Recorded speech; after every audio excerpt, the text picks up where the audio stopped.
green grapes or black grapes. Which one are better and healthy? In fact, both green grapes and black grapes are healthy. However, black grapes seem to be more beneficial to the body. Black grapes are an excellent source of anthocyanins. Anthocyanins are water-soluble natural pigments that give black grapes their black color.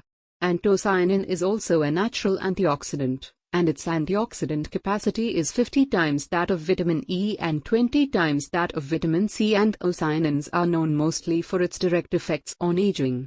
The anthocyanins in black grapes are easily absorbed by the body. 20 minutes after eating black grapes, anthocyanins can be detected in the blood, and anthocyanins stay in the body for more than 28 hours.